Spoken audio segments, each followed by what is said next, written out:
We all are in a life wherein we don't know how things are happening with us. We have come across many incidents in our life.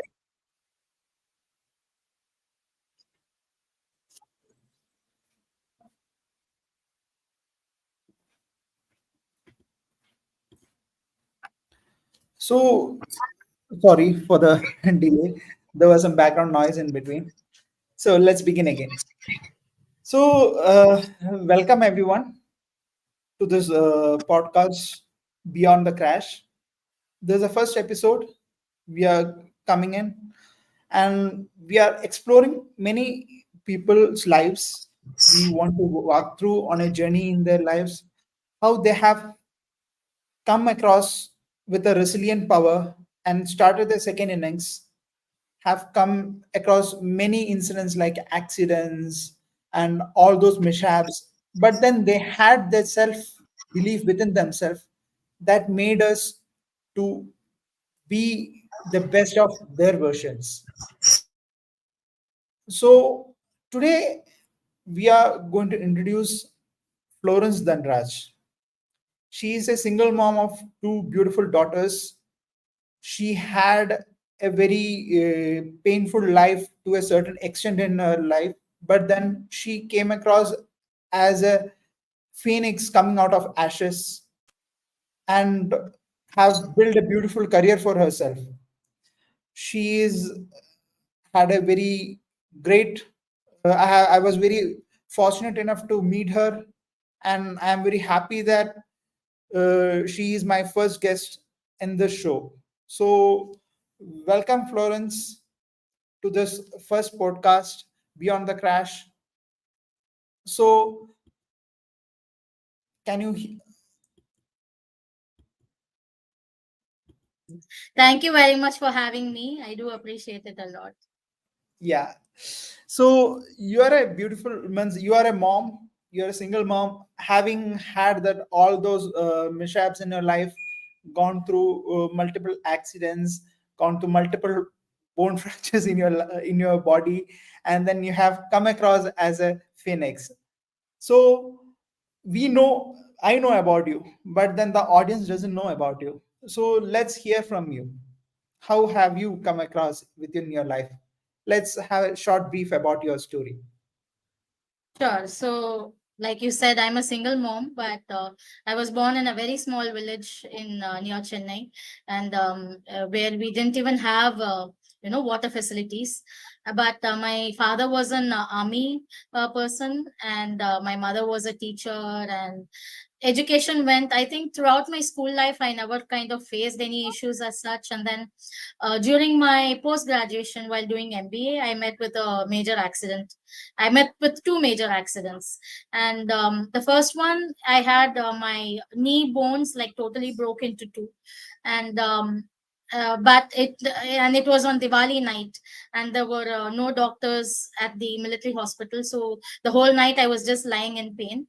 But then doctor said all I needed was a plaster of Paris, and this was in Madhya Pradesh in Jabalpur. So my third semester exams are coming up. So me and my father decided against going back home. Back home is Chennai, and I was in Jabalpur. So I said I'll stay in bed and give my exams. So 1 month I stayed in bed and gave my third semester exams, and that was my first accident. The fourth semester again I met with another accident, and after that I got married, which I feel is a bigger accident than any of the physical accidents I had. But I stayed in my marriage for close to 10 years, and I finally decided to come out. And it's been like again close to 10 years since I've been separated. And during these 10 years, I met with another accident and several fractures. Like I've had like around seven fractures so far in my life. The last accident I had almost 2 years back. So what has this taught me and how have I come out of it is, um, I'm a person from childhood. I always wanted to do something in life. I wanted to leave my legacy behind, and this is not like now. That's from childhood. That's how it was. And nothing was going to stop me from doing that. I was very clear on that. Be it my physical situation, be it my emotional situation, whatever it might be. Of course, I cry, I break, I have my moments, but I always ensure that this is not what I was born for. There is a reason, and I want to get to that reason. So that is something that always motivates me to ensure that I look at the bigger picture and come out of it. So that's me in brief so far. Great, great, great. So when I'm hearing about your story, and I believe that you are a true soldier, even though you have not been in the army, but then being a daughter of an army person, you have become a real soldier, even with the mishaps which is happening, even with the broken arm, with this, they come to sustain all those injuries and they come back even stronger again and again, even with all those accidents which is happening in your life. Really kudos to that. Thank you. Thank you. So then, coming back to this, how has your family been there with you? Your friends, family, how their support has been all through with these years? How has that helped you along? So I think the first time I met with an accident, I wasn't even with my family. For one full month, I was. My father came to visit me in the military hospital. He was there in the morning and he left in the evening. But that entire 1 month, I was bedridden, and because it was third semester exams, an officer used to bring the question paper to the hostel room, and that 1 month. I think it was a very beautiful period because all of us were staying away from home, and the only family I knew were my friends. All the guys, there were hospital visits, and they used to carry me. I was on a stretcher because I should not be sitting up. It was the knee, and it should not have any movement. So I was supposed to be lying down all the time. So my friends used to carry me to the hospital and back, and I had to use the bedpan. And my roommate, my best friend, Elizabeth, she's a Malayali. She helped me with using the bedpan. I had a bhai who used to bring food for me. Those 30 days, my friends were the ones who took care of me completely. And even after that, in my fourth semester, when I came back, my friends used to take me for the physiotherapy, and they were my constant supporters. Physiotherapy is very painful. For anyone who's gone through it will know that. And my friends used to take me. So their motivation, their cheerful faces were the ones that kept me going as far as friends go. And it also gives the guys an opportunity to come and visit the girls' hostel, which nothing ever happens like that. If you've been in hostels before, guys don't get to visit the girls' hostel. So they got special permission because they could come and see me, and they visited. But post that, all my other accidents, it has always been my family. And in my family, it has been my sister, who herself is another single mother, but she has been my biggest backbone. If I am here today, she is the one that has held me up. She has been both my mother and father and everything else to me. In my family, she's there. Of course, my parents have been there. I have a brother too. But it is my sister who has single handedly supported me and helped me be here. So, without family and friends, it can still happen because not everyone has that, people to care for, love. But if you're mentally strong, it is possible. So there are things that we depend on others, but if we don't have anyone, I think God or the universe provides a person to help us do that. So it will happen in good time. So ultimately, family and friends are the people who carry you through, in my experience. Yeah, true, definitely. So when I was also in this kind of a situation, I also remember my family and friends coming, visiting me. Even I remember an incident wherein I celebrated my birthday lying in the hospital bed. So there were this whole nurses are all coming in with the. So these people support us a lot. That makes us feel more mentally and physically more supported with the support of all our friends and family around us. Yeah. So then, after all these accidents, all these relationship issues, and coming out of the relationship, how do you think about what was a turning point in your life that made you believe that okay, this is the end of the relationship, and I wanted to go ahead, and I wanted to be the phoenix who rises from the ashes. So as far as relationships go, like I was a very religious person in terms of following the book. And I'm a Christian. And as far as the religion goes, there's something very specific in the Bible which says, um, a relationship that God has united, man shall not break, or man shall not divide. So, which is why we see, Christians as such opposing divorce or opposing separation. So, this is a very delicate topic, but I do want to bring it up because I have been directly affected by it. So, even at moments when I contemplated leaving my husband, the one thing that held me back was this belief that, I would be going against my faith if I do that. But what did motivate me and ultimately, push the things were because I was caught in a sexual abuse situation and I had very young, two young daughters. I felt that the environment that they were growing up in would not be healthy for them as two girls, young girls.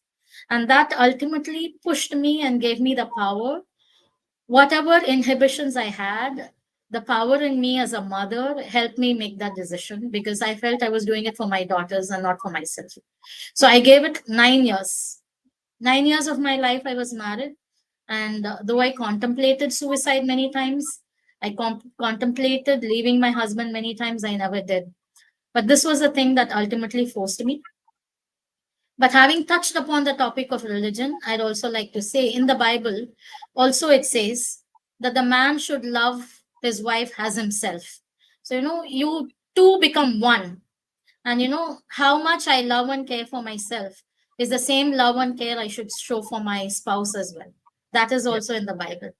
So I just feel in terms of religion, people take it and use it and misuse it to their own advantage, which is what happened to me.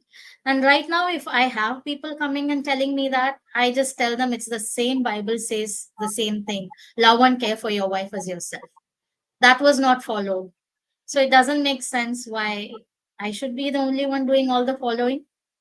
It takes two to work, two to clap. So I have that clarity now. But when I left, I did not. My only thing was that I was protecting my daughters, and that tilted it to me for me to make that decision. But I no longer feel that I did anything wrong. I'm absolutely happy where I am today. So Great, great, great. So then, even though means all things have happened, and right now you feel you are in a very good space, wherein there are so many people who care about you, who wishes good things, and you are in a very beautiful space of yourself. And because God always brings us into a beautiful space wherein there will be mishaps, there will be incidents in your life wherein we think about, okay, this is going to end. Or even though means you, if you had taken the path of suicide, what would have happened to your daughters, your family? They will be suffering with it all. But then you were brave enough to not to take that decision and become more energetic, become more resilient in your life. That is great. So coming back to that, if there would be any instance wherein, if you think now you are in a situation wherein, if you go back into your past for a younger version of you, would you go back and change anything in your life? person I've often thought about that. Is there anything in life that I would like to have changed? And honestly speaking, I don't feel so. I don't think I would have changed anything, including my marriage, including my accidents and everything that I've experienced, because I feel that I've been on this journey, and this everything that I have gone through has made me a better person in terms of the understandings I have about life, in terms of about myself. Like, I did not know myself for a very, very, very long time. I didn't know who I was. I know what I wanted to do, but I had no self awareness. What my strengths were, what my weaknesses were. I I didn't know myself. But every experience has taught me something, and that if there is only one thing that I will change, the one thing that I will, and that is the only thing, is I left my job while I got married. I was in a very good corporate job, which was paying me very well in a multinational company. But because my husband requested and asked me to, I left my job. And that is the only thing that I regret, but nothing else. Only because I think I may have been in a better financial situation if I had not left my job. That is the only thing. But otherwise, everything else has helped me and molded me to become the person that I am today, made me stronger. And without, I don't see that if I had not gone through this path, I would be the person I am. So it is because of all of this that today I am more stronger, and that I can tell others also that, it is not the end of life if you go through something bad. You can definitely come out of it. So Yeah. that is what it is. Great, great. So then you have two beautiful daughters. And what advice would you give your two daughters to be the stronger version of a female, more empowered women as such, growing up? So I think, my daughters have, more than me telling them, they have just seen me, my life as such, and how I live it on a daily basis. That has really, I think, made them learn a lot of lessons. I don't even tell them a whole lot because they just look and learn by what they have experienced and what they have seen. I was telling my elder one also yesterday, like, what I did not get. Like, my parents were there, but practical advice on how to live life, like, maybe a mentor role. My parents, they loved me, they cared for me, they provided for me, but that practical application of life, how to live, I did not get from my parents, maybe because they did not know themselves. And but in my life, my kids have been able to experience it just by the way how I live on a daily basis.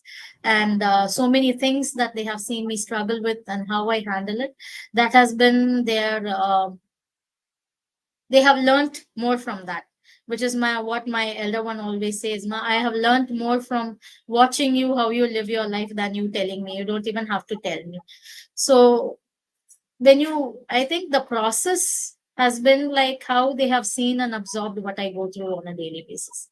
But the only thing I always tell them is, know what you want.